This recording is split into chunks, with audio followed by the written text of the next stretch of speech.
popping up left and right. There it is, right there. And you can watch it on YouTube or right here. And she's going to give us our introductions of who's here with us. And we are so excited. Welcome. So excited to have you all here. Welcome, everybody. Right, Genevieve, I'm Genevieve Moongarden, joined here by my illustrious co-host, It's Wicked Mom. And you can see her down in my screen right over there. That way you can have both streams showing. She's on Twitch and I'm on YouTube.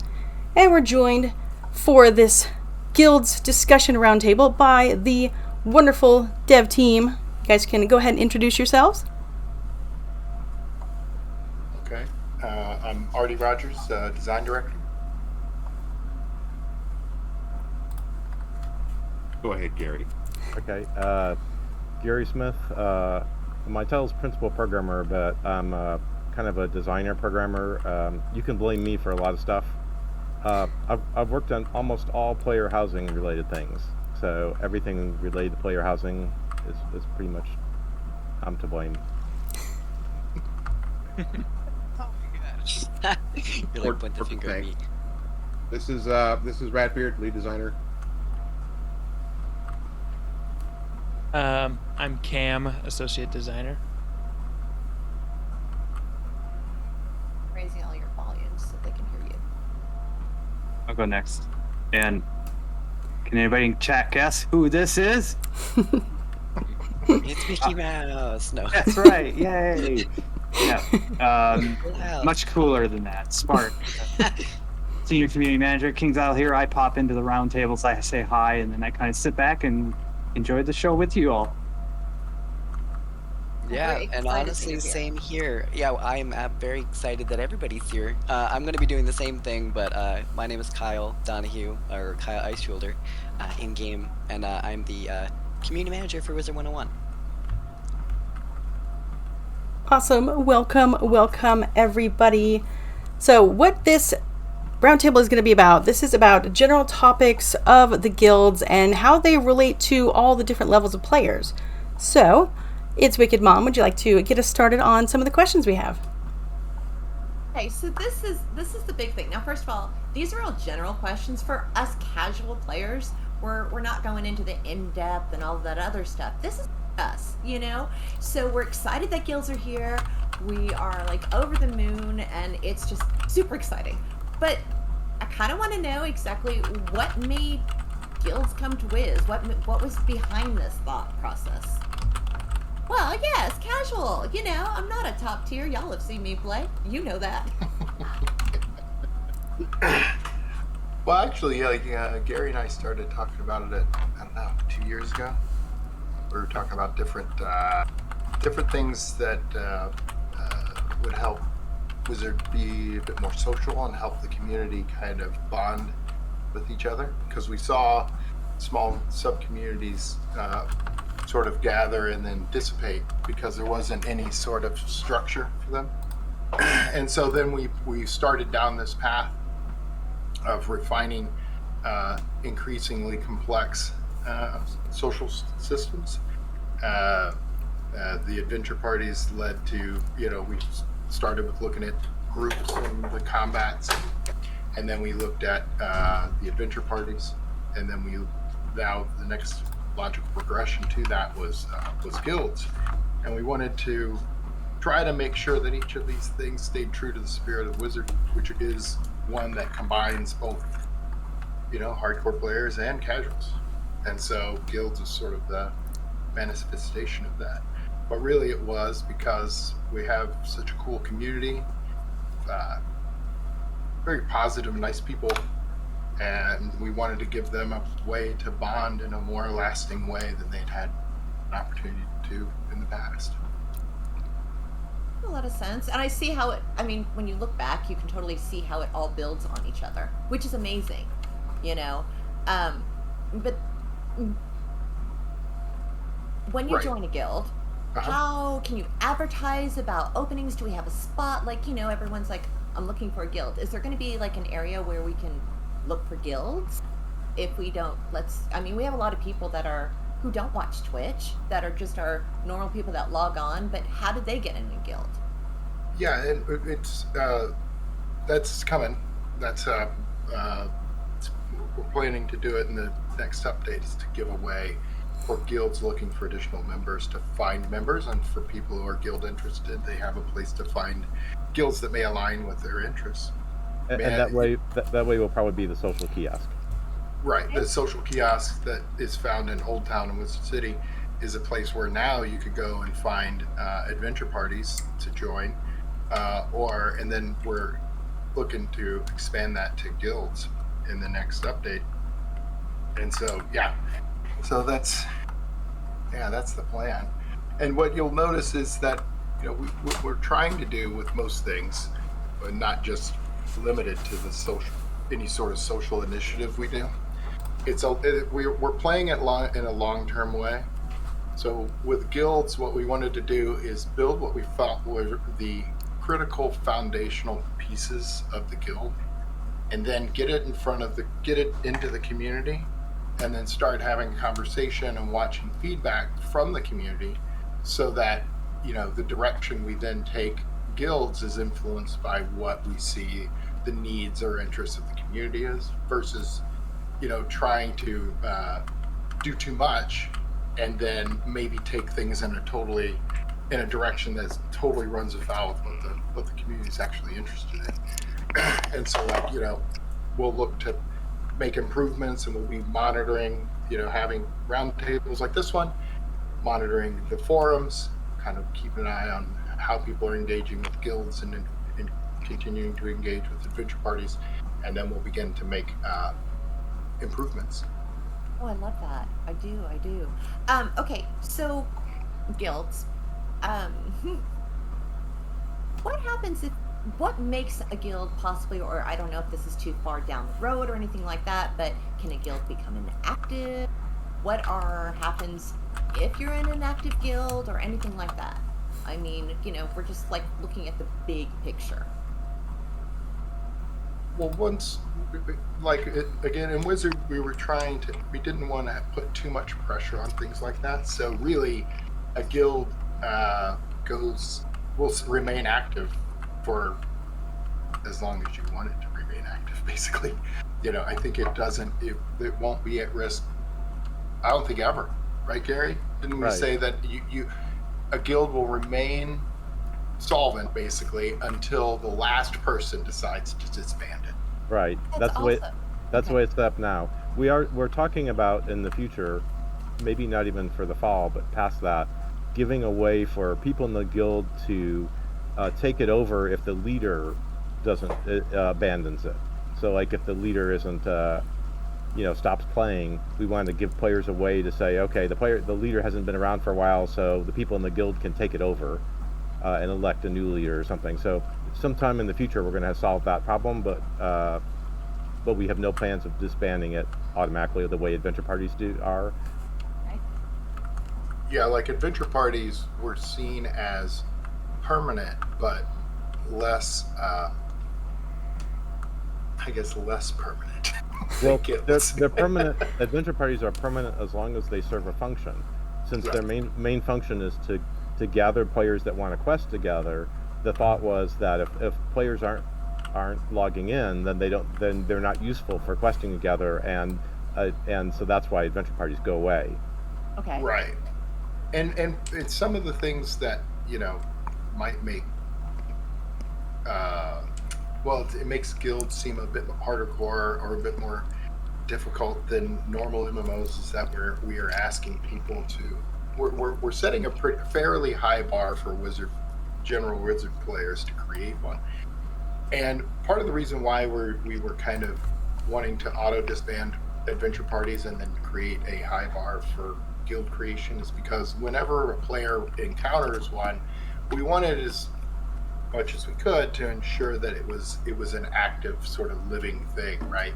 As opposed to like a lot of MMOs or mobile games or whatever that have different sort of more easily created social structures. You'll see a lot of inactive guilds, a lot of dead guilds and things like that, and it just becomes another kind of hurdle for players to sort of sift through. But in this case, where we remove, like Gary said, we're removing adventure parties that no longer serve a purpose. and or guilds, that we want to make sure that if someone asks to join an existing guild, that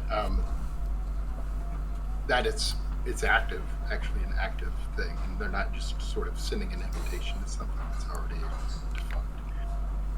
Okay. All right, then another thing about guilds, just general, will there be a guild badge? You know, are we going to have some tag? And if we do, can it be in black? Sorry. I'll let Gary address that one too. So that was a guild badge. Uh-huh. So, Yeah, I get badge so or we're either so one of the things we're planning for the fall update is to allow players to have the guild name underneath their existing name and badge. So Okay. so there would be your name and then a badge if you want one, and then under that would be your guild name if you want it, with an option to turn it off. That's one of the things that we're hoping to get in the fall. I have a couple other things that I could tell you that we're thinking about for the fall. Oh, please tell us. Which hopefully we can get in is in the guild inventory. I want to add a house tab, like the attic has, so that if you place an object that is under another object, or you push it through the ground or something, you have a way to get at it. That's one of the really useful things of the house tab in the attic, is that you can always find stuff if you put it somewhere inaccessible, and so the guild needs that. So I think a house tab in the guild inventory would be good. And the other thing we're talking about is a guild chat channel that's around all the time. So That's amazing. that's another thing that we're going to look at for the fall. Also, I had a couple things that I'm not sure if these made the patch notes. I guess the unique names made the patch notes, or you guys know about that. But a couple other things that we changed was there's a 10 item limit on donating items to the guild per day. We found that out Ran fast. into that today. Yeah. Customer service wanted that to prevent problems. Also, I changed the formula for the number of items that you can place in the guild house, and so I wanted to tell you guys what that was. So it's 50 plus 70 per island that you unlock, and it goes up to 400. So you might not have seen that if you had unlocked everything right away, and then I made the change, but that's what it is. So it starts out 50, and then every island you get another 70 for both inside and outside. Ooh. Well, that's exciting. That's very cool. So- Very, very cool. So I wanted to tell you guys that. Okay, here's a just generic answer is fine. But what are are there any special benefits for joining a guild besides just our normal, hey, we're going to be social and we're going to be able to do things together kind of thing? I mean, you know, some people want to know, hey, will this mean that we'll have like more gold drops? From what I'm seeing, it's a big thing of collaboration, whether it's getting these amazing Azoth TCs that I know we're going to dive into in a little bit, or if it's just really a gathering place. Ready? Yeah. So I mean, you hit on it. It's basically, the guild is supposed to be about friends coming together and working on a project together. And so we weren't looking for any sort of passive benefit to enhance the solo experience on Wizard, not directly, but it's more about coming into the guild and doing different things together that way. And so, yeah, there wasn't anything like that. There'll be new and interesting things to do with the guild, and you might be able to acquire things through the guild maybe faster than you could elsewhere. But there wasn't anything like more loot or dropping, or more gold dropping, or better loot chances from regular bosses. There was because that kind of runs counter to what the mission of the guild is to get people to work on things together and play together and stuff. So That makes a lot of sense. I mean, that's very, very cool. I mean, I'm trying to think if there's anything else specifically just in this area before I turn it over to Jen. I know we're going to come back to this, but I want Genevieve to get in here and ask her questions about guild houses. Because, I mean, we're talking about guilds in general, but now let's talk a little bit more about the houses and what that has to do. All right. Yes, we love the houses. They are absolutely gorgeous. I think some of the most beautiful sky, if nothing else, that is in the game. Gorgeous, gorgeous. So, let's see. Now, guild members can individually, I just want to remind everybody, in case they weren't sure about the donating of the items. Guild members can individually donate items to the guild, but they're only for decorating. They're not a way for you to like put something in and share it with somebody, because once it's donated to the guild, it does not come back out. So, be careful what you donate, because you're not going to get it back, and no one else can take it out. So that's just a reminder on that. And let's see, first question I have is, will there be a way that people who are not in the guild can be able to see the house? Not for like rating or anything, but just to see, you know, what other people are doing with the guild houses. Yeah, we have plans for that. It got difficult. It got complicated, basically, because once you have up to 50 different people sharing the same space, then it's very difficult for like the guild leadership or the guild owner or whatever to manage who's in the house. Like if someone is sort of harassing the guild leader, it becomes difficult for them to kind of manage who's in the house. But we do know that a lot of people are going to be collaborating on a lot of cool decoration projects, and Castle Magic enabled different interesting, super cool things that they're going to want to show off.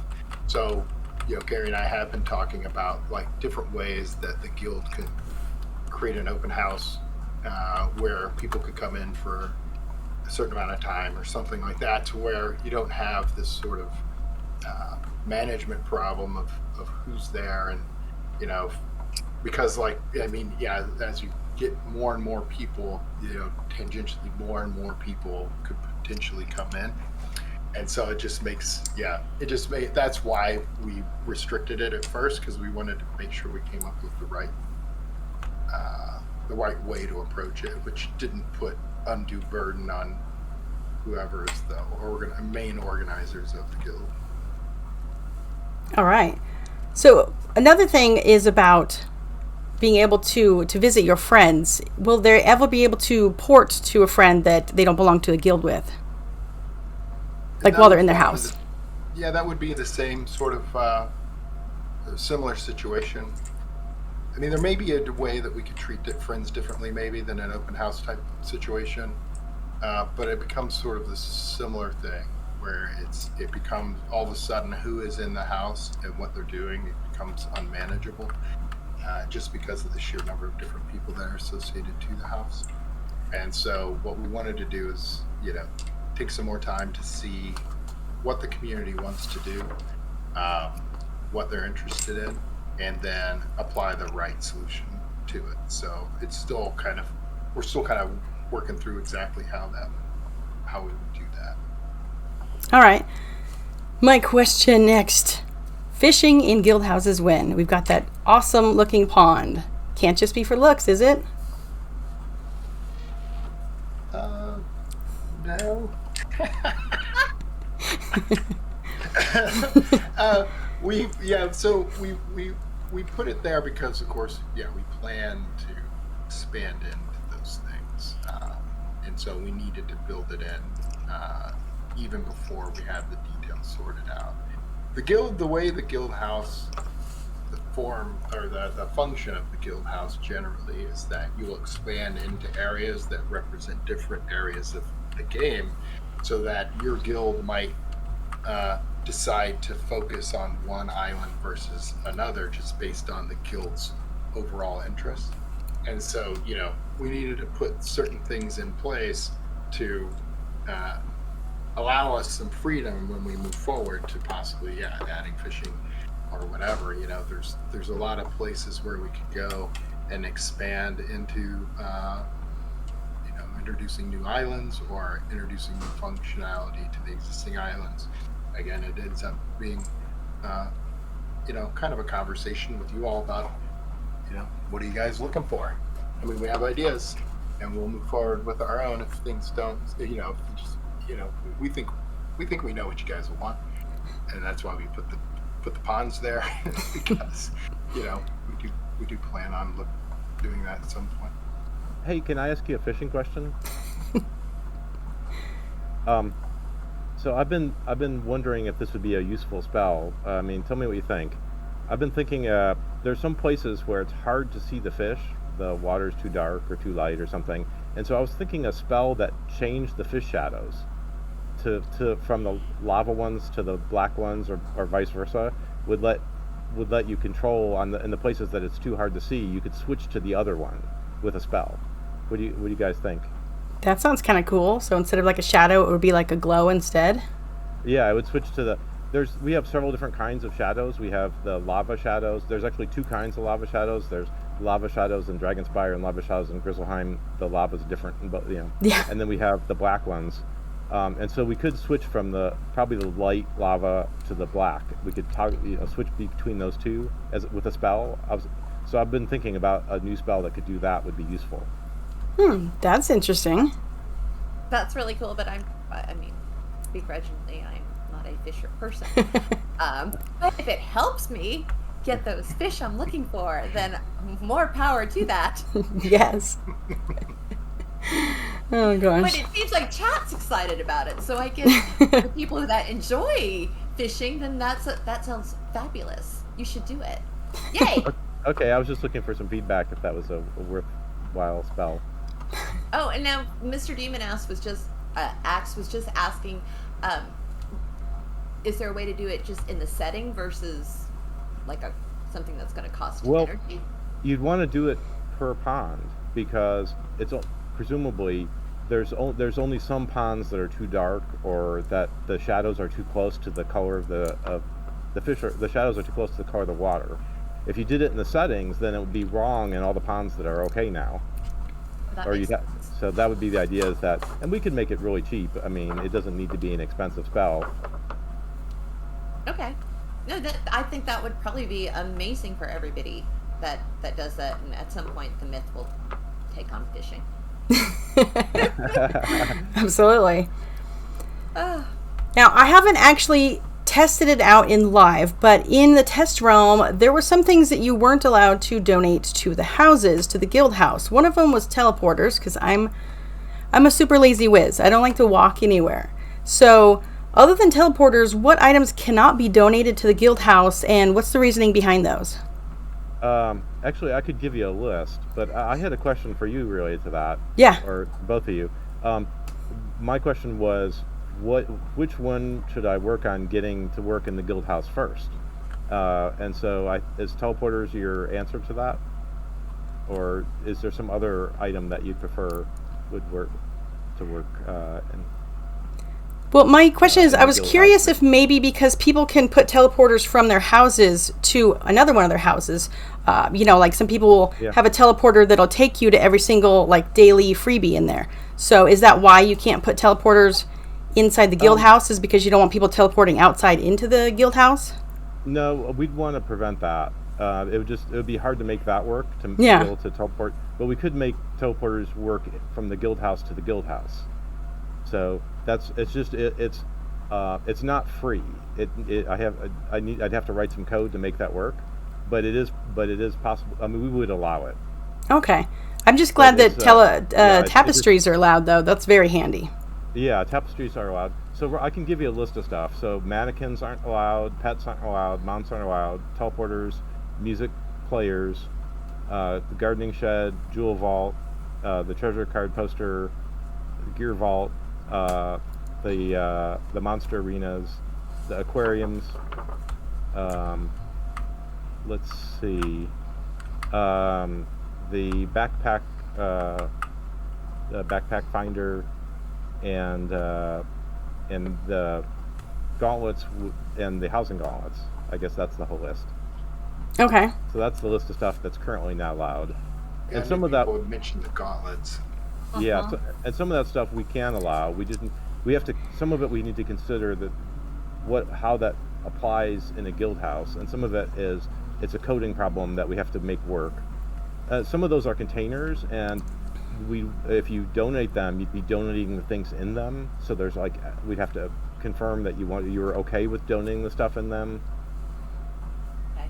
Because for me, because there's tapestries, I don't necessarily need a teleporter, but it would be amazing though to have you know, gauntlets or duels or something there that, you know, if we have this big celebration of our guild, you know, having little places that we can do things besides the PvP area, you know, just kind of a fun thing. Sure. Yep, I agree. But that's just me. Okay. I like to kill stuff, so that's more fun than traveling. So Can we true. talk about? I have a question. Yes. This is Spark, just in case everybody forgot, because I haven't said a thing since the beginning. So, my question is, can we talk about? It's not really a question. I think it's a demand. I demand. All right. Yes, I'm going there. I would like to. Now I've toned it down already. You see, because I scared myself. I would like to ask that we talk briefly about terminology of guilds, because I think this is one thing that's important. We want to set the stage for the community. When we say, for example, guild house, what does that mean? When we talk about the structure, the building, the quote house in the guild house, what do we mean by that, etc.? Is there any terms, Gary and friends, that we should throw out there for everybody to help us propagate? Well, I guess we always think of the whole thing as the guild house. yeah, there's individual components of the guild house, like the unlock objects. What's the in-game word for it? I don't know. Maybe they're unlock objects. They're guild blocks. Yeah, guild blocks. Yeah, we did. So I coded it so that we could have more guild houses. The guild inventory works like the player inventory, and so we're thinking that if players like this, then a possibility in the future is that we'll have more guild houses, and probably the guild leader could equip one that is the default. So it's set up that way. So we're thinking of it as, you know, this was kind of a, you know, see if, you know, players like it, then we can do more in the future. Right. Can I? The first thing that I'll go through my thought processes, which aren't always linear. I'll be honest. The guild house, I'm thinking, okay, you know, we all know it is for Wizard101. That's what the whole thing is, with the islands and everything. That I think everybody kind of is on board with that. So I'm stuck on see, I almost said it, house. I'm stuck on the structure. Can we call that guild hall? Yeah, by the way, I was gonna chime in here too. I completely agree. Like, it's very strange we have the guild house, but then what? We have the guild house home. So And free variety. Yeah. No, I got you. Yeah, no, you're right, because basically we should come up with a different name. We can come up with it now. I don't know. I mean, the way it was working is that the guild quote house is essentially the central island. And then from that island, you unlock surrounding islands based on your interest. So each guild, each unlock, there's archways, and there are unlocks that will reveal islands. And each individual guild member can donate resources towards unlocking that island based on their interests. So if I'm into PvP, I'll unlock the PvP island or the arena island. And if someone else is into housing, they'll unlock the Guild Hall Islands, the series of islands. But yeah, we can. I mean, maybe it's like an archipelago. The Guild Archipelago. We see a lot of people saying guild either hall, which was the one that Matthew suggested, or also a guild hub. I actually see a lot more guild hub. I like that. Yeah, I mean, we put in names for the buildings themselves. I'm off the top of my head, I think it was the Guild Hall, the Guild Manor, and the Guild Conservatory, I think.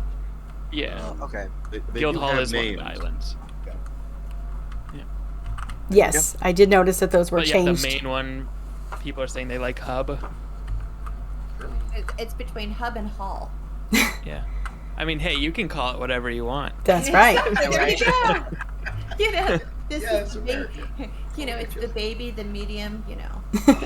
Mama bear, Papa bear, baby bear, you know. I know. Guild Park. Oh, Guild Hall, yeah. I mean, it's a little of everything. I mean, everybody, but I think everybody understands that the island itself is pretty much your guild hub, you know, and then you have your manors that are going to be decorated and be beautiful and just, you know, multiple sizes, which is awesome. I do enjoy that, you know. Oh, Great Hall. That's something they're from. I do. Still want to go in that tower, though. Yeah, no kidding. What is that? Where's that? Well, go? that leads me to my next question. Even in Test Realm, when everything was unlocked, there were still at least 2 portals, or archways as you call them, that had no information with them. Any clue as to what those are for? Well, we have plans to expand, so you know, those are like coming soon. You know. Ooh, coming soon to TM. I mean, yeah, not super soon, but you know, like so. Anyway, we planned out a number of different island concepts, and then we chose 3 to start with, and then we wanted to see how everyone interacted with those, and then wanted to hear what other island concepts people might be interested in. You know, like I said, each island represents what we considered an area of interest within the game. So, like doing PvE style combat, or doing PvP, or house decorations. So those are the ones that we started with. But you know, so we left ourselves space to kind of expand into other areas of Wizard, and then kind of see where the community's interests were. Because there's a lot of different like sub-communities based around interests in specific things, whether it's like pets or crafting or exploration and collection or other things, just like a ton of different things. So we have space there, so that we'll be expanding into in the future. Ooh, so instead of just coming soon, it's to be determined then. Somewhat, yeah. I mean, Nice. Like I said, we have a roadmap and we have things we want to do, but we didn't want to lock ourselves into a specific direction because, you know, as I've mentioned, this is a partnership. Like, you know, we saw it, you know, Wizards community is very different from most MMOs in my experience, and it has a very interesting qualities, and I love the community. You know, so what we wanted to do is make this a partnership with the community. Like, what things would people like to see that would help them enrich their experiences with their friends or finding new friends. Like Friendly Flag was something that you know, isn't in most other MMOs as a way to say like, hey, I'm interested in adventuring with other people. You can come talk to me about different things or whatever, as a way to kind of begin to make friends in this game, which, you know, isn't really a common occurrence, I don't think, in a lot of MMOs. But I did think it was something that's unique to Wizards community. And so, you know, we do have plans, but we are flexible about what direction we take it. Well, that's exciting. Nice. Very cool. Yep. Okay. So, got lots of questions. We know that during Test Realm, we had those wonderful Azoth cards. They are amazing. They are fabulous. And when we first saw them, we were able to buy those TCs, and they were super pricey. And then we went and got them for, you know, 2 gold, which was amazing. Our wonderful Brandon of my community spent like 18 million gold opening everything. Which it was still, I mean, you know, it was Test Realm, so we knew we didn't lose anything. You know, that's cool. Right. But it's a big part of this because we see the Azeroth things, and we see that for one area it's over 2,800, you know, TCs, and we've learned that there's places that drop them, but it could be about 3 to 4 on that, because we want to get to these other areas, like the housing area that we have to unlock, and the raid area, which I know we're going to talk about first, but let's see what lies ahead for us for the Azoth TCs that we have to collab together as a community. Well, yeah, we were talking about this again today. Is so with any type of reward, we have to kind of map out where we expect players to go to acquire it, and then what we try to do is we look at the value of the reward itself, and then we try to calibrate its rate of acquisition based on how much time or effort people are spending in different places. And so we started with the first set of sources for Azoth. And now we're looking at expanding that into some other things. So what we wanted to do is create sources for Azoth that normal casuals may run across infrequently, like through the mainline story or mainline adventuring. And then once the guild is established and interested, then we wanted to create an array of different sources so that players could engage with the game in the way that they enjoy the most to get Azoth from it. But of course, we can't address everything in the first go around. So like makes total sense. So we put some stuff in, like with and Cam knows for sure where everything is, but the rematches and the new skeleton key bosses, and then it comes out of the raid, of course, but you have to open the raid to get there. So, but anyway, those things, and there are other places to get it, and then we're going to expand on those in the near future. Because again, what we wanted to do is try to make it. We wanted to make it feel like it was a longer term investment, but then at the same time not be too burdensome, and so you wouldn't feel too much pressure to perform. And so, we still have to strike that balance. We did our best with our first attempt, and we'll take feedback and then make adjustments, and then again try to add more sources as we kind of go. I don't know, Cam, where else do we put it? Other than which ones did you mention already? The rematches, skeleton key bosses, and of course the raid, which you can't get to until you lock it. There's another way. I don't remember if we were wanting to tell everybody where to get it, but there's just like a lesser known way that people typically don't look at. I figure we could say. We can. For a second. Is it in the Beast Moon?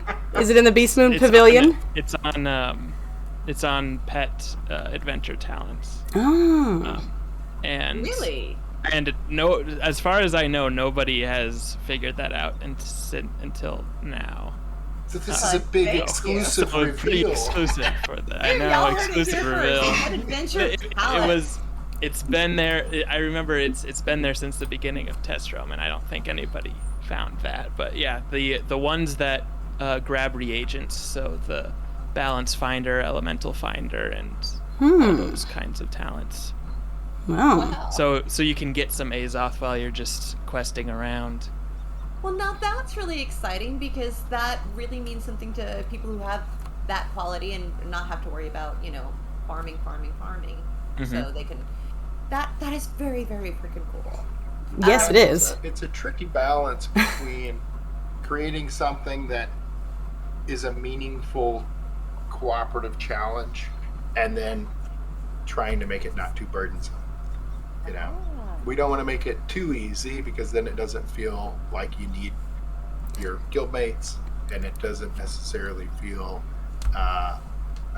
like an accomplishment when you finish it. So, but then it can't be too hard, otherwise you feel,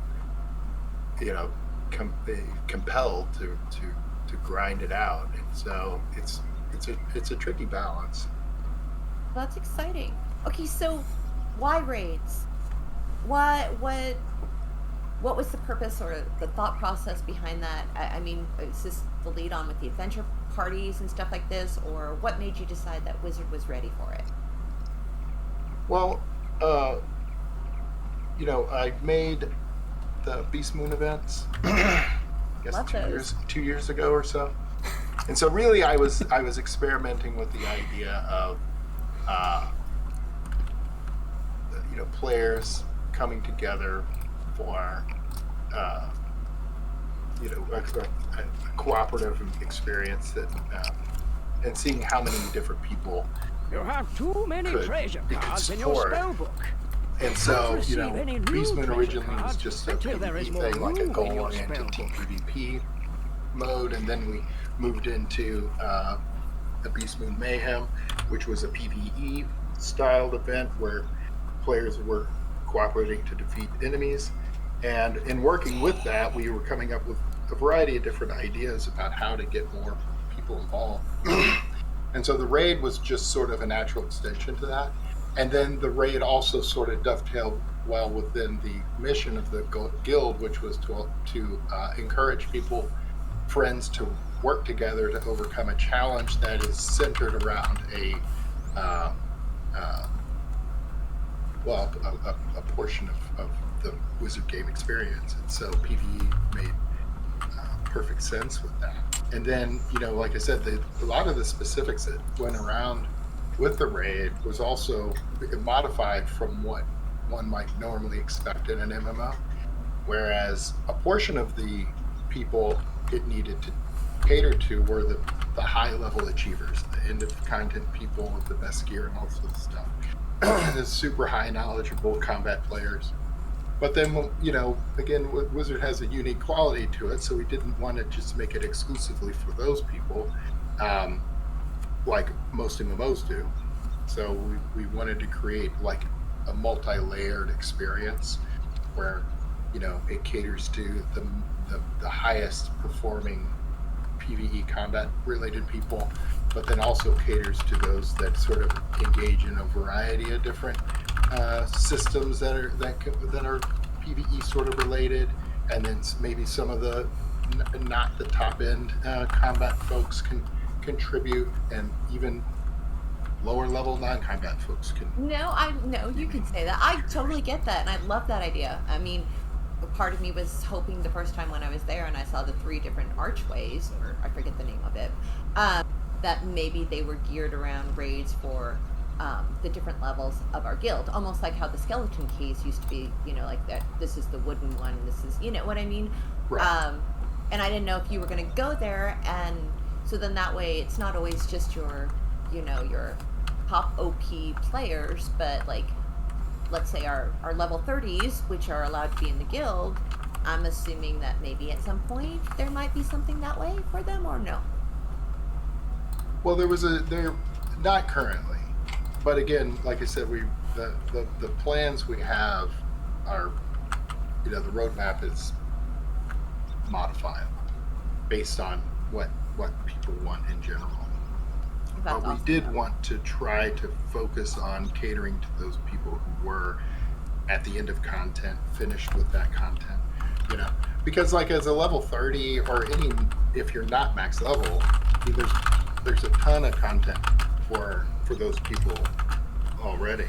And so when we were thinking about it, it wasn't so much that we thought a level 30 person needed this content. More so that the people who were finished with the final world, they're looking for their next challenge. Maybe they don't want to do a rematch. Maybe they don't want to do skeleton keys. Maybe they're looking for a bigger challenge or whatever. And so that's where this was targeting.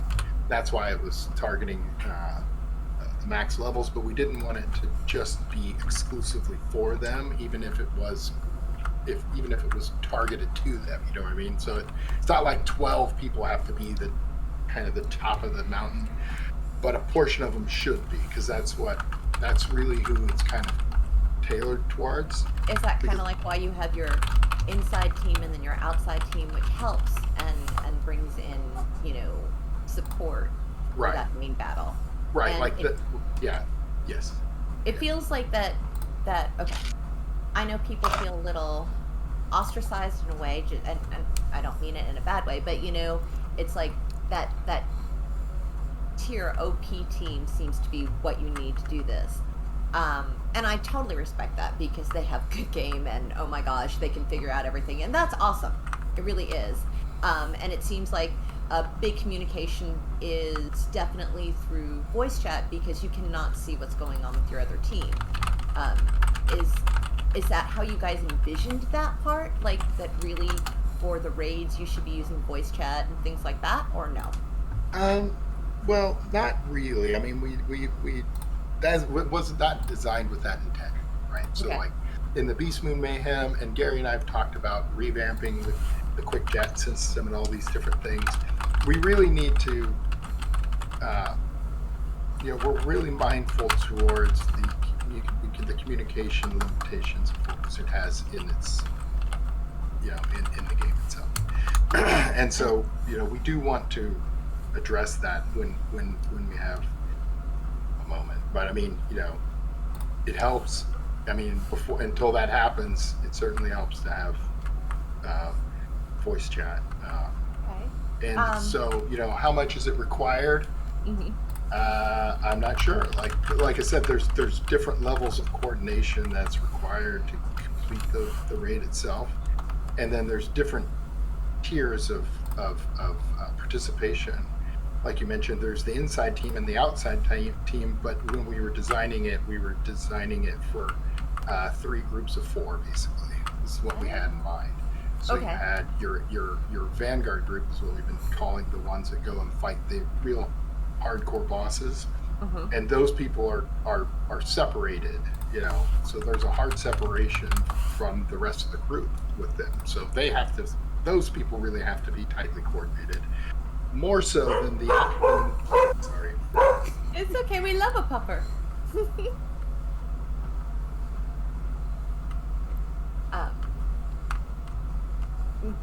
I'm So, just, no, you're good. Just gonna throw this out there while we're waiting Okay. on that response. Because I know we talked about level 30s being in the guild and maybe what their purpose is, kind of besides just like simple things. But it seems like when it comes to raids, we have the new addition of cantrips, and I'm gonna turn that part over to Genevieve. But is that a big part of what you see? Let's say your lower levels can do in the raid with them, all this new cantrip stuff. Yeah, for sure. So, sorry about the dog. No It's a zoo here. Anyway, so like the lower levels or people of any level, or even, it's not even that they have to be low level necessarily. They could just be not as into combat as other people. Those people, like when I said we were breaking it into 3 groups of 4, you have the sort of vanguard group going and encountering the major bosses, and those are going to be your high performing, high achieving PvE combat players. Mm-hmm. And then you have your outside group, which is comprised of 8 different people, and then that group division is more nebulous, and it depends on how the group decides to allocate its resources. So some of them they're going to be engaging in combats out there, and those combats aren't as intense as the ones that the vanguard group will be facing. Not only that, but the people who might be more focused on exploration, puzzles, and things like that, they can use the cantrip spells to support the people doing combats outside. And so there are new cantrips that you saw it in the teaser trailer in spring, but we've actually kind of formalized that, and now that's part of what the raid is, where you can cast a cantrip onto a combat, and then a spell will be cast by one of the participants in the combat, and anybody can do that from the outside, provided they have the cantrip, have leveled up their cantrips. Then they can cast those cantrips to help people in the combat, and then you can use the radiance cantrips outside of combat to help those combat people recover once they come out. And then there are a lot of other things outside that that those people can help with. And so, is it targeted for the high achieving end of content players? Yeah, there's a portion there. You're going to need folks to do this raid. You're going to need folks that can handle that, but not everybody. Only 1/3 of the 12 would really need to be on their toes with that, and then the rest are it's more nebulous as to what their responsibilities are out there. But someone who never steps foot in combat can be a major contributor. Is there ever a place where we could have a practice raid area? I'm just throwing that out there, Yeah, I'd heard someone mention that. It's interesting. Yeah, because someone had mentioned that for Beastmoon also, like a practice zone for Beastmoon to experiment with different things. Mm-hmm. Yeah, it's interesting. I mean, it's something to consider. I'm just trying to think of how to do it in a practical way. Well, yeah, that makes sense. Yeah. So we just throw stuff at you saying, hey, can we have this? Well, it's also something to keep in mind, like even with the battle gates and the raid and things like that. One of the concerns we had with guilds in general is guilds by nature are exclusive, right? You have gatekeepers who decide who is in and who is out, and what that ends up doing is it creates subdivisions within your overall community. And we had concerns about that. Again, maybe a broken record here, but Wizard has a unique community, I feel like. And so what we didn't want to do is end up creating something that would essentially subdivide the community and keep them apart from each other. So most of the things that you do in the guild should be sort of limited engagement within the guild that then sort of encourages you to go outside again to mingle with the community at large. So with the raids and things like that, there's going to be, when you use a battle key on a battle gate, the gate will stay open for a certain time period, so you can run it as many times as you want during that time. And then the gate will close, and it won't be able to be reactivated until another certain time period has passed. So when I'm thinking about a practice raid, how would we manage that? Because we didn't want a guild just to become insular and just segment themselves away from the community indefinitely. We wanted to create incentives and then ways for the guilds to kind of remain a participant of the community at large, and so that's why it makes it a little complicated. That's good. That's good. So for going back to cantrips, in Test Realm, I didn't even realize it at first until someone pointed it out, but the ability to learn the cantrip spells was actually taken out, I think, like the first week. So was that you didn't mean to put that in there, or was it something that you were testing and it wasn't ready yet? What I'm saying is, will we be able to craft cantrip spells there, or only the treasure cards? Oh wait, Ratbeard, did you have something to say about that previous question? Sorry. I did. I was going to just mention quickly that so much of the raid takes inspiration from Beast Moon, that I wouldn't be surprised if the people who play Beast Moon regularly but wouldn't consider themselves like great combat heads, right? Gearheads, have an advantage over straight PvE people who might be really good at regular PvE combat but haven't dabbled in Beast Moon. So I'd just be curious to see if our Beast Moon fans actually have a slight edge over. You were spot on that. I was this is Beast Moon, man. I do love the Beast Moon. Very much. Yeah, and that there is because the Beast Moon was created to create synergies and dependence on other players. I mean, that was the idea. And so, there was a sort of a, I guess, throwback to the the Rochambeau, the way the schools interrelate as the early game. And so you'll see that same sort of counterplay in the raid. And so, when you see a school, if you're familiar with the schools that are dominant over other schools from Beast Moon, it's the same structure there in the raid, and it's the same sort of wheel structure that we're exploring in PvP as well. So the question about the learned cantrips. So part of it is, again, like the idea of encouraging the guild to get out and see the world, and so that's part of it. Like, when you have a consumable like that uses reagents found either in the bazaar or in the world, then between the time when you're maybe waiting for your next raid experience, you'll be out in the world engaging with the player economy through the bazaar, or using pet powers to increase your reagent output as you're kind of harvesting and cultivating things to create a store of treasure cards for your next run. So it kind of feeds into that concept, and like I said, we look at the mission overall mission of the guilds and some of the things we want to achieve and some of the things that we want to avoid and some of the things that we want to encourage. And then we make specific decisions about how the system rolls out initially to see if we can't hit the mark with those. Some things will work, some things won't. But that was why a lot of those end up being more treasure cards, is because we want to create multiple kind of areas of incentive for the guild to remain active in the community outside of their guild. Alrighty. And then the last one that I have for the cantrips is going forward with learning the spells. Is that a benefit to being in guilds? Is that this is the only place you're going to be able to learn future cantrips, spells, and or treasure cards? No. Like, there's the cantrip system. There's right now there are going to be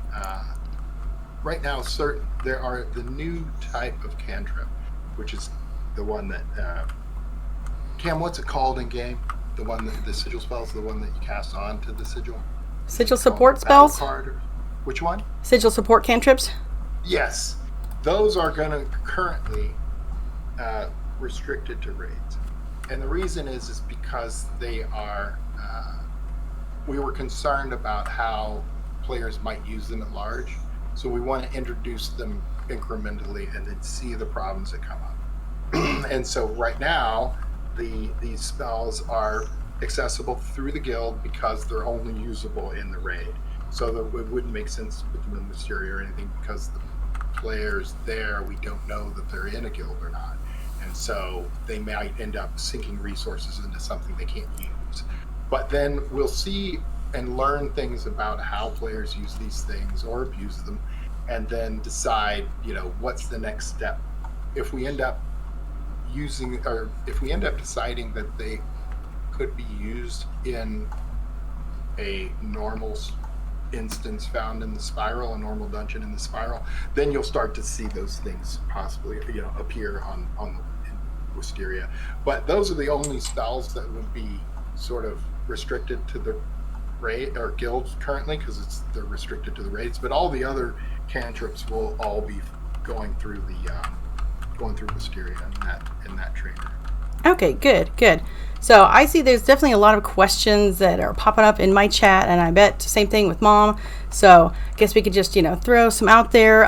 My chat's asking about other ways to get the Azoth, perhaps maybe through like doing pet derby as a way to get more people to do that, or perhaps some other places like if you win Beast Moon match, maybe get like one, something like that. Because right now, unlocking the very first thing is like really expensive for a guild that doesn't have a lot of members in it yet. So are there going to be other ways implemented to be able to get these? Yeah, there will be. I don't know, Ben, how much, or Cam, how much do we want to go into kind of what we're considering? Well, this would be the place to do it. Yeah, I guess so. I mean, this is like I said, now's your chance.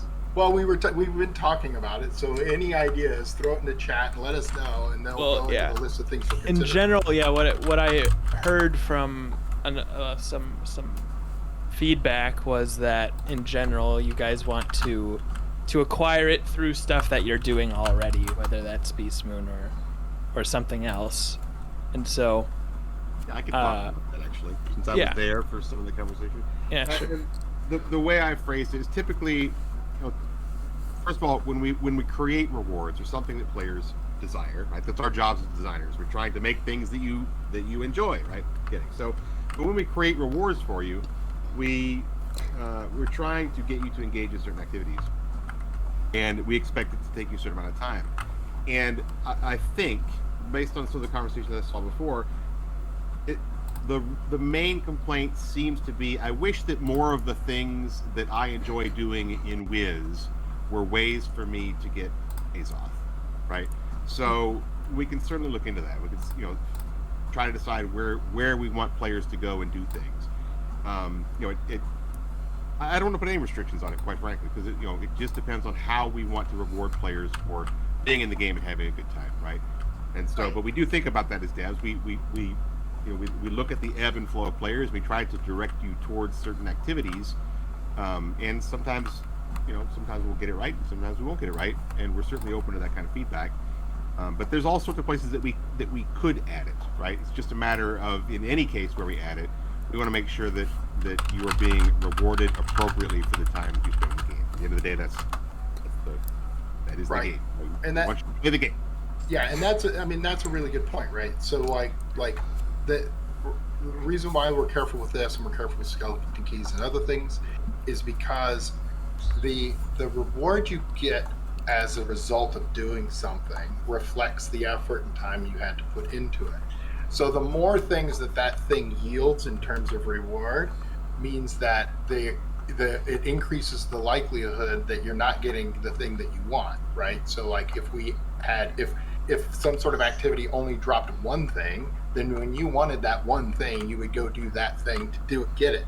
But if that one thing yielded 100 different things, now all of a sudden the probability that you're getting the one thing you want drops, right? So to a certain extent, we can't put every reward into every activity, because then that would mean the chances of getting the thing that you're actually chasing goes down with every activity. And so part of it is trying to identify those things that are in alignment with what the purpose of the reward is, right? So like with skeleton keys as an example, the part of the point of skeleton keys was to encourage exploration. And so it stands to reason that the sources of skeleton keys should be in alignment with exploration. So if you're exploring somewhere, then possibly that's a way that you would get skeleton keys. But the other thing that leads us to creating things like recipes in Beast Moon is that we can drop Beast Moon reagents that have a value and then allow you to basically craft something that you want out of those things. And so then we don't water down the value of the drops that you're getting from Beast Moon, but we do enable you to craft the things that you want. And so it becomes a complicated question of creating a loop map per reward type and making sure that we don't overburden any faucet, because then it makes the acquisition of something nigh impossible. And so we need to be clear about where things are coming and not put too many different things out of the same source. Otherwise, like I said, it just gets more and more burdensome on the player to actually acquire what they want. We do want to provide sort of a diverse set of sources for these things to allow you all to engage in the game in which you enjoy the most to get the things that you want. But again, the trick there is that it can't be everything. Everything can't come out of the same source. Otherwise, the rewards become more scattershot and then less satisfying as you go. So that makes a lot of sense. And then, of course, there's been a whole bunch of changes to the gold skeleton keys, right? Right. Yeah. And we appreciate it, and we know that there's some backstory to that of whatever's going on. But do you have an idea where they might be in the future and how that affects other players who haven't opened those areas yet? Or is it related to all of this? Or what's up with that? Yeah, the skeleton key thing is complicated, and it's also kind of is related to the incremental progress that we're going to be making with guilds and other things. Is that what we're trying to do is trying to take a skeleton key system and make it make a more consistent experience with it. And so it also means sort of evaluating what the purpose of the skeleton key was in the first place, and then trying to stay true to that vision. Like I mentioned with the guilds, we have a vision with the guilds. What are the guilds trying to do? And then how are what we're doing with guilds contributing to that? And we wouldn't want to add anything to a guild that diminishes that. And so we're doing the same thing to the skeleton keys. And the skeleton keys, just in my estimation and reviewing sort of its history and everything else, is that it was supposed to be something that rewarded exploration, and it was supposed to be a very dramatic moment when you got one. And so that means that a skeleton key has a lot of value, and that the results of completing a skeleton key boss would also yield a lot of it. And so we began by reevaluating the sources of the skeleton keys and then trying to see what sources would fall into alignment with that mission of a very sort of exciting event of getting a skeleton key to where you want to contact your close 4 best friends or 3 best friends and go run this thing, and then when you come out you'll get all this loot. It'll be a great exciting sort of event. And so what that meant is that we needed to start with a blank slate in terms of where things were acquired historically, so that we could bring the skeleton keys proper value. Where can you get the skeleton keys now? So you can get them. You can craft them with decathlon reagents or beastman reagents, and then you can get them off of the PvP Battle Pass. And where else do they come from? They come from the raid. Yep. Also. And the skeleton key bosses themselves. Yeah, and the skeleton key bosses themselves, right. And we're looking at different other places to put them. And, as we kind of identify and sort of settle on new sources, we'll be introducing them. We're not finished with skeleton keys at all. And so we had other plans for where we want to take them. And, that's what we're kind of looking at. Awesome. So speaking of skeleton keys, for the ones that are in the 4 dungeons, are those going to stay the same, or are they now going to go to the gold keys? That's a good question. And there's a bunch of others that, like the skeleton key bosses that we haven't touched yet. I don't think we've decided on a absolute plan for that, but right now we're keeping them as they are. So if it used to take a wooden key, it'll still take a wooden key, and you can still get the wooden keys where you used to get them. Okay. And I don't know if we want to convert everything to gold, because not everything is going to drop lore spellments, and that's part of the new skeleton key bosses that we've done in this update. So I guess we just have to keep deciding on or just keep discussing what we want to do with those to both keep them in the game but also not make you farm extra for something that might not yield what you're expecting. So cool. I mean, that's exciting. yeah. Lots of big things. So I know that we said that we were going 5. We've tried to, I know we're a little over and all of that stuff, but I am kind of curious if there's anything you want to share with us before we wrap it up, or if you want to keep going, because I could go all night. I'm cool. I did want to just mention that the current sources aren't the end for Azoth or skeleton keys or anything, frankly. I mean, we were looking at creating the economy for world spellments, lore spellments, event spellments. We're looking at skeleton keys and Azoth and everything. And so, but again, not everything can drop from everything. So, we have to choose where certain things come from. And so, because I saw a question in chat about, are you forcing me to grind an event that I don't like just because to get the skeleton key? No. We'll add other sources, but at the end of the day, the sources have to be limited. Otherwise, the loot for everything becomes so watered down because everything is dropping everything. So some things come from some things and not from everything. So if you don't, the hope is that out of the number of different sources that we've identified, one or more of them will be something that you would enjoy, and you don't have to enjoy all of them, but hopefully you enjoy at least one.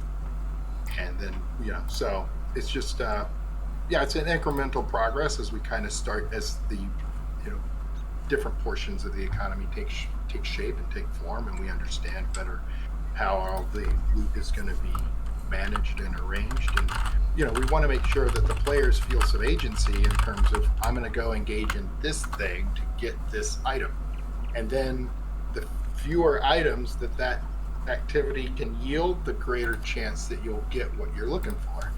And so that's kind of that's the goal. And so not everything will drop from everywhere, but that makes sense. Is it possible we'll see the Azeroth for, at least for the first thing that we open? Do you think it will ever lower, so everybody just kind of, it's that moment where everybody wants to see what it does, kind of enticing it, maybe not being so high in price, or no?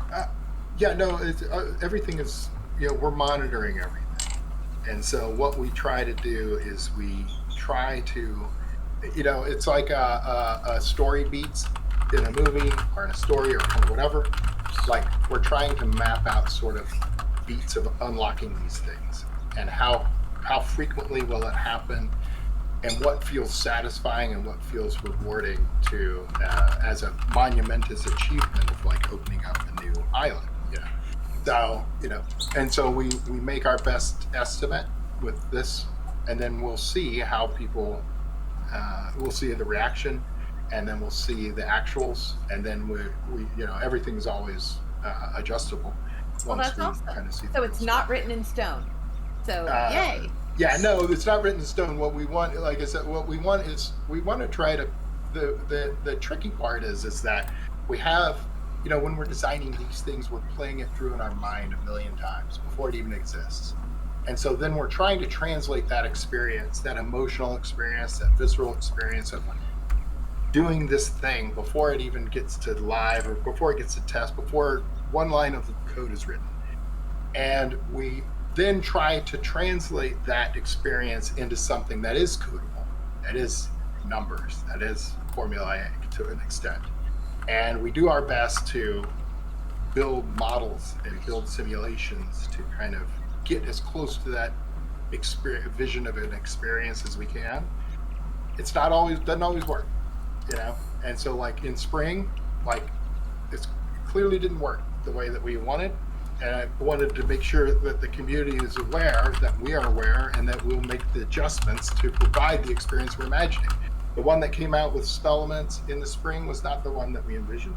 And we took, it may have been a couple of weeks that we made our adjustments. And this will be the same case here. Like, we have an idea of what sort of experience we want people to have, because we're having it, right, as we're kind of going through the whole process. But we need to see if that actually is what happens. And if it isn't, then we'll make adjustments. Okay. Just out of curiosity, if you choose to make an adjustment, is there a way to get back our TCs that we, like, can they be put into, like, the guild bank?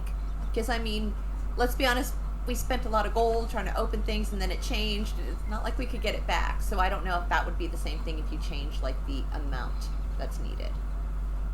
I don't know. It would be really tricky, I suppose. We could look into it. Like, if we made who knows when an adjustment would even happen, right? Like, maybe it's, I don't know.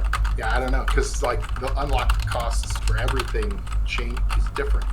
And right. So, we might decide, okay, we need to make adjustments here or there or kind of whatever. And maybe in a week, in a month, in 6 months or whatever. So it gets really tricky when we say, like, for instance, like, when we're working on, like, drop rates or spellment drop amounts or kind of whatever, again, we're making our best estimation as to what would provide the experience we're envisioning. But if in the future it doesn't bear out the way we want and we want to make adjustments, it's hard to retroactively compensate folks who went through the experience, the longer experience, right? So, if we end up increasing drop rates of gear and someone ended up grinding twice as long as they needed to, there's no good way to retroactively compensate them for the extra effort. Yeah, that makes sense. Yeah, it's only to know that we will make adjustments, and so for future things, you should expect an easier experience, even if you've already gone through the more difficult one. Unfortunately, I don't know how better to do it. Really. No, that makes sense. And I mean, I'm excited. We've covered a whole bunch of stuff, and again, this is just a general one, and I understand that we're just kind of, it's here. Everybody that hasn't been able to do it on Test Realm is getting their chance now to check it all out. So why don't you tell us more about when the next KI Live is, and so that way, because I'm sure you're gonna cover more of this, but in more detailed areas as you guys get more feedback from everybody. And how should they give you your feedback? How do you want to know what they think of this? Ooh, yay! That'd be Kyle and I think. I kind of jumped in there, so I don't know what you have to say, Kyle, but back me up on this, please. Yeah. So we've got a lot of live streams. One in which I will definitely let Kyle speak to. I'm not going to steal your thunder on that one. Don't worry. And we have KI Live in August coming up on the 25th. It's always the final Thursday of the month at 4 o'clock, but it's probably going to be a KI Live Light because we are actually at Gamescom. Some of us are at Gamescom. I'm not at Gamescom. And we are there to talk about some things I can't talk about and some things I probably could talk about, but I don't want to babble on too long. It's going to be awesome. We're there to celebrate all the things Wizard, basically. Yeah, that's a lot of juicy, what is he talking about? But it sounds delicious. So let's see, what else? Yeah, KI Lives. We have this roundtable. Thank you very much once again for having us on. We really appreciate it. Our pleasure. Of course. It's been great. Yeah. It's very busy time for you guys. Thank you. Yeah. It's launch day. This was actually not, we actually intended launch day to be another day several times. so we finally got it to here, and it happens to be the day of your roundtable. So we're celebrating today.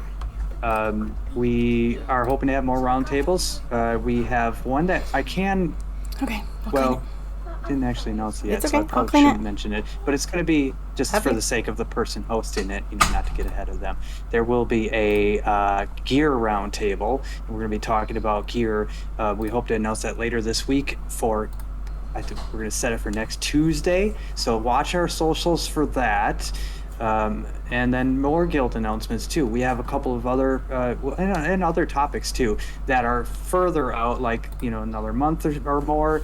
We want to see how you all react to guilds and raids and all the things that went in the summer update, and then do another one of these roundtables. Check back to see, okay, what do you think of guilds and raids a month or two from now, after we've made some perhaps some additional patches to tweak things that came about during live.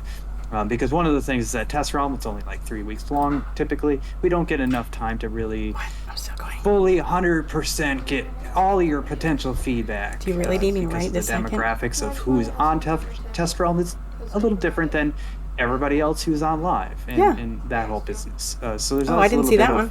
I'm sorry. Tweaking afterwards, regardless of how much we can hopefully get things settled before it hits the live servers.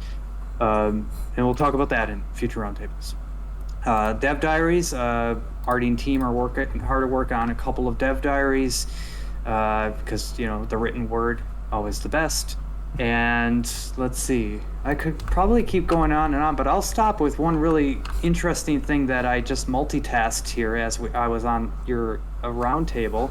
We had posted on social media, all the socials. Actually, you know what, Kyle? We didn't post it on Instagram or we didn't. I didn't think about that, but we didn't post the news of this giveaway that we just announced on Twitter.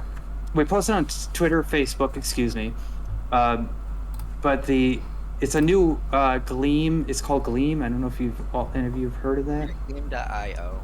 Thank you. Yeah, Gleam. Well, don't go there. That's that's what it's called. Don't go to that website. You want to go to our socials for Wizard101, Twitter, Facebook. That's where it's announced. I think we're going to stick it in the forums as well. Somebody who's fast and furious could maybe, if you'd like, post a link into our live stream right now here. But you'll see it when you go to our socials. We should probably retweet that on King's Isles too, now that I think of it. And it's just a easy way to get some free stuff in the game and some memberships too, potentially. So we love that. Is that the spellcasting sweepstakes, or is that something else? That is it. It's something we've done differently before. It's if you've ever, for those who don't know what Gleam is and what I'm talking about, Gleam is a platform that allows websites, companies to run giveaways and sweepstakes for it's relatively easy to set up. So when you go to our socials and you see that the announcement, we'll also get it on the website Wizard101.com as well. You'll see a link actually to our website that has the description and a little box that says some objectives, like our Facebook post, like our Twitter post, retweet this, follow all of our social channels. And the more things you do with that, the greater the chance you get of winning whatever the prizes are. So at the end of the sweepstakes, if you've done all the things, you've done as much as you can to get a great chance at winning a membership or whatever it is. And we'll draw and announce at the end the who gets a chance to win. So yeah. Is that US only? Yes, thank you very much. That is yes, that is very important. That is the most important question, actually. That it is US only. Well, we have an international community, so there we go. Yeah, so Yes. I apologize for everybody who is not able to participate. This was a super legal thing. It's US only. Okay. We have to do that. Sorry. Well, hey, I run across that too. Or you're like, oh man, but totally makes sense. Yeah, well, it sounds Do pretty you have cool. anything? My chat has been asking about the gold key boss bug when in team up. If you guys are aware of that and what's going on with it. Where, like, if you go in, they're not spawning, and if you do get to fight them, they're not getting anything. Yeah, we're aware of that. Okay. Yep, that's a bug. Well, I should hope so. Could chat. We have a short-term and a long-term solution to that. Ooh, cool. Very cool. I think from what I gathered from it that it's the team up kiosk itself that is kind of causing that problem. So I would just say for people in the meantime, find a different way to gather up for those. That hopefully that lets you bypass it. But we're aware of that bug. We're working on it now. Okay. Awesome. Okay, totally not this related, but it keeps getting pounded in my messages. About your amazing streamers that they're always wondering if KI will ever do some type of partnership with them. I know it has nothing to do with this. I don't know if you can answer, but I'm asking because they keep bugging me. So I thought I would ask. Ooh, that's a good question too. Partnerships. I wonder what they mean by that. Could you describe kind of the thought of that? Kind of like that KI would sponsor certain streamers or things like that. I'm not exactly sure. I mean, because right now, as we know, it doesn't really stand with anything with our Wiz community as far as our Wiz streamers go. But I don't know if there is something in the works. Like, I know you guys do amazing things for Wiz streamers that you're able to give them codes to give to their community, but maybe kind of like that they're on your team that you do that? I don't know. I think I get what you're saying and what they're probably thinking. So, real quick, because this is I love this topic. I love supporting fan sites. I love supporting our live streamers, our YouTubers, anybody who makes a guide, anybody who plays the game, anybody who says on social media, Wizard101 is awesome. I love all of you. And so we want to support all of you in anything you do around the game as much as possible. And one of the base things we have, well, besides these roundtables allowing, community leaders to host them, that goes without saying. Obviously, we're doing that now. But we also have giveaway codes we'll provide if you're doing a major contest or tournament. There are minimum requirements to codes we will give to streamers. You have to have streamed Wizard for so long and be upstanding in the community. Upstanding meaning you're a good citizen of the community. And there's some other things like that. And then if you contact us, and feel free to contact us to inquire if you have a channel, let us know. We'll take a look and we'll see what we can do to support you, especially if you have specifics of like, I am running this contest hopefully not like, don't say tomorrow, because I don't know if I can help you within 24 hours, but like, I am running this contest next month. How can you help us? At the very least, most likely, if we can't provide giveaway codes or something like that, we can retweet a tweet that you made. We can support you that way. So there's a range of options. But to get the meat and potatoes of what I think this question is leading to, we are, yes, looking at more formal, I don't know if that's the right way to say it, more formal ways of actually supporting streamers through actual and influencers in general through programs, affiliate programs, live streamer programs of various sorts that you may have seen other companies do, that sort of thing. So we're looking to do it. Yeah. Chat's excited. There you go. Well, and I was going to say, I'll just piggyback off of that a little bit as well. We did talk about this recently, but we're going to kind of set some requirements to make life a little bit easier, and then if you guys reach out to our community email, community@kingsall.com, for if like exactly what Matthew said, that's going to be the easiest way to do it. I also told a few people, if they ever reach out either on social media and you at us or anything like that, you could always try to get our attention to retweet anything that makes sense. That makes sense. That's awesome. I mean, it really is, because, I think kind of just sometimes afraid to ask, and then sometimes just don't know when the right moment is, Oh, yeah, please do.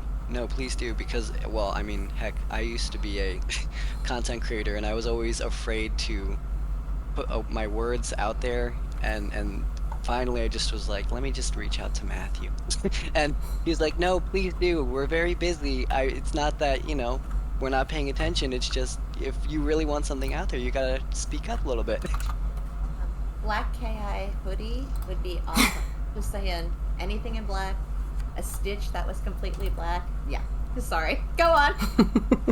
I gotta actually ask our team. We were going to get more stuff to give away like that at some point. I don't know where that's at. That is, you didn't ask the question, but you got me thinking about it. Thank you. Hiding. Okay, well, I would wear it, just saying, Yeah, we'll probably, like, with the plushies and all of that, where we have more plushies out there, by the way, that are going to become available now. So check our socials for that too. There's actually, for Makeshift, who is doing the plushies, there's a little mini store on their website that they provide those who partner with them when they have more than one plushie. There's a little store you can go and check out our plushies available through Makeshift now. Well, we're looking at that for shirts, hats, and then everything else, that we would have a store that's not quite as old as our Apple store. I was going to say, let's just say Kaylee's been doing a lot of work with her marketing team and doing a great job at it. Yep. Well, that is short awesome. answer. Very cool. Thank you for keeping my answers short here. I get excited and I'm like, here, let me just spill the beans on everything. Yes, spill it all. Spill it all. I know, but we are, Genevieve, anything else? I know. I just like. Well, a lot in chat have been asking about the bosses that drop the Azoth, because I've been hearing on Twitter and in chat there's the boss rematches that is a possibility. The 4 dungeons. Some people have gotten something dropped out of there. So, is it a wide variety of bosses that can possibly drop those?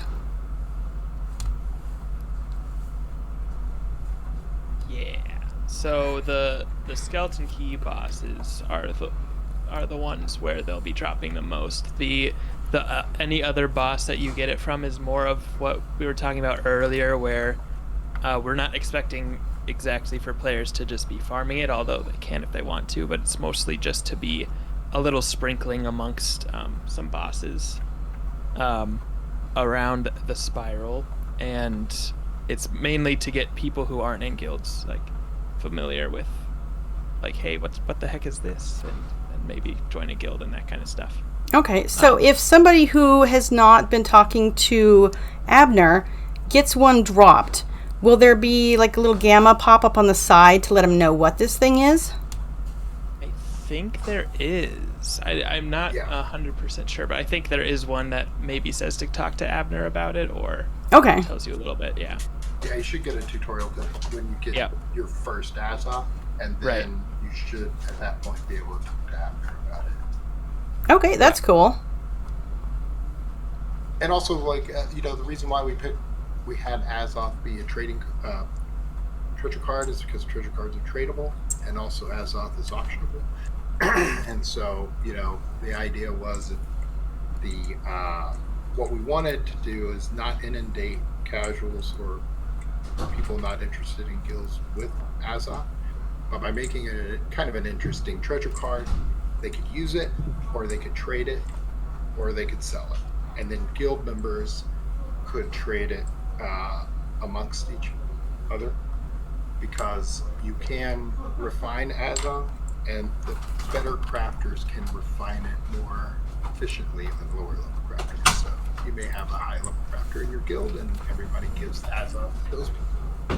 So they can get the most out of it. So it's potential to see it in the bazaar then? Yes. Oh. Yes. There we go. Everyone rush to the bazaar. I know. It's like, let's go. That's where we're all going. The bazaar is, we do need to improve the bazaar, and so we're looking to do that soon. But again, we're kind of looking at everything, and that's why Azoth was not a normal reagent, because we wanted it to be more freely exchanged between players, but we also wanted it to be usable, and we wanted it to be valuable. So even for a casual, they can go sell it on the bazaar and get some gold, or they can use it in combat just to see what happens, because Azoth, who knows, it's sort of unpredictable magic. And so that's how we got there. Yes, it is the new Empower. Oh my gosh, I'm watching, well, both of you, but I love how we are talking about this, and mid-talking, I'm watching you, Genevieve, immediately. I'm like, go to the bazaar. Reload. You're like, who sold their Azoth already? You know what? People have sold some pretty crazy stuff in the bazaar. I can't have it anyway. I'm too full. I mean, I will say I sold stuff that I didn't know I was supposed to in the beginning. I've been there. Oh, same. You know, that Mally robe the first time when you did Dragonspire and I didn't know, I sold it. I've been quick sell. Mm-hmm. That's okay. I accidentally trashed mine because I didn't know about the locking feature. Ow. Darn KI. I missed my 12% accuracy for Storm. Or actually, I think it was higher than that. Shame on them. Who do we yell at for that? No, that was all me. The locking feature was already in the game. I just didn't use it. Yeah. Oh no. People had to remind me about it, going, you need to lock it. And I'm like, oh, shoot. What was I supposed to do? Yeah. Mm-hmm. Guilty. 1,000,000 times, probably. Okay. So, is there anything else that we need to cover before we're wrapping it up? Because, some of us have another stream later tonight and have to go cook dinner. Oh, yes, actually, I had a really long story I wanted to tell before you make dinner. Oh, please do. I'll just keep you on and I'll have one of those little signs dinner. up. No, that's it. I think, well, at least for me, but I didn't have very much. Dinner good. Yeah, everyone's like, and just to, the reward for guilds is pretty much just the community, correct? Or is there something that might be something big that we don't know?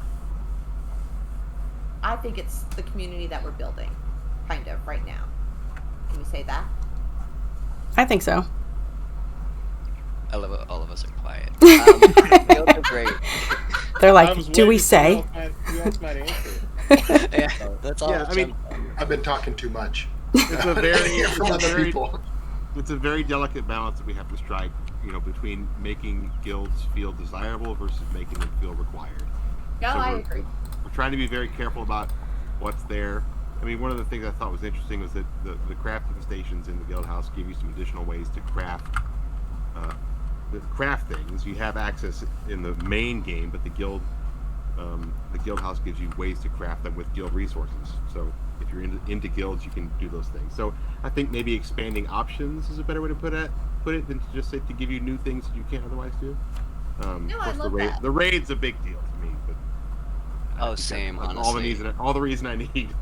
Yeah, and then honestly, that's the main thing as well as Wizard. This is Guilds and Raids in Wizard101. We have to try to remember. Well, I mean, anybody that's either been confused or whatever. It's Wizard101, so it's gonna be very different compared to other games. Right. Yeah, and that is a good point. Is that we use these terms so that folks familiar with MMOs will get a sense for what they are, but there's a line where it no longer applies. What other games do these things versus what we're doing these things, and so what Ratbeard said is totally spot on, right? Where these are things that you can do that are new experiences that we hope people enjoy, the results of which no one should feel as if they're required to engage. So if you enjoy it and it's fun and you enjoy doing these things with your friends, then feel free to do them and do whatever. Or if you're more of a you like to run solo and you run things that you whatever, more traditional Wiz experiences, then that's cool too. And you shouldn't feel as if you're missing out on material rewards. I mean, you may be missing out on experiences, but that's sort of what Wizard's about too, is kind of choosing the things that you enjoy and doing those, whether it's Beast Moon or Teflon or Skeleton Key That's really or important. whatever, That part's really, really important because, it's kind of one of those, you don't want to say, hey, that this is what you get and it's, A, B, C, D. It's really just about the experience that you get just by whatever you put in, kind of thing. Right, and, I think, it's important for the conversation with the community, if the community is aware of the goals of the guild, because it provides context for your feedback. Like what we expect guilds to be, and this is a little different than some of MMOs, is we expect you to already kind of have a relationship with the people that you get into a guild with. Like I mentioned at the very beginning, Gary and I had kind of architected this sort of hierarchy of social structures that kind of become more and more dependent, I guess is a better word, like from groups to adventure parties to guilds. And so that's different than a lot of MMOs. This is where we expect you to already have sort of an understanding and a play relationship with the people that you get into guilds with. And then we expect guilds to be things that bring people together periodically to work on group-related challenges, things that you can't really do by yourself. And even that's why a lot of these unlock objects feel overwhelmingly difficult, because we're experimenting with the requirement of having everyone contribute. Everyone is attempting to do this thing that is difficult to do, and then the expectation is you guys will feel really great once you achieve it. It'll be it can be a challenge, but that's a portion of what the guild's about. And so as we kind of continue to develop the guilds, we'll stay true to those things, bringing people together periodically to either sort of celebrate the experiences of others or work together to achieve things that you can't do by yourself. And that's really kind of what the guild's about. And then there's a balance to that too, where, again, with the unlock objects, we wanted to make sure that each individual guild member retained a sense of agency, personal agency. So the unlock objects, it's not that the guild decides which thing we're going to do, it's that you decide. And you can coordinate with your guild members and say, hey, let's all work together to unlock this or that. But if you end up being more interested than most of your other guild mates in one of the islands or doing something in the island, then just contribute your resources there. And you don't have to worry about everybody else, because you decide kind of what you want to do. That's so true. And yes, I'm gonna wrap you up because it's late and y'all have things to do, and I gotta go cook. Yes. I'm getting hungry. I know you're making everyone hungry. I So. know. But I really thank you so much for giving Genevieve and I this opportunity. I mean, we love this game, and that pretty much everything you do pretty much excites us, just because it's cool to see something new. And this is a lot of new stuff. So thank you for all the time and effort that you put into this, and thank you for hanging out with us today. Hey man, thanks for having us. It's great. Yeah, and Yeah, that was great questions. Yeah, whenever you guys want to host again, just let Spark know. There's a million things to talk about. Absolutely, All right, absolutely. Well, I can talk. Thank you. Guys, Yes, thank you. Thanks. Thanks, guys. Have a great day and dinner. Yes. You too. All right. Bye.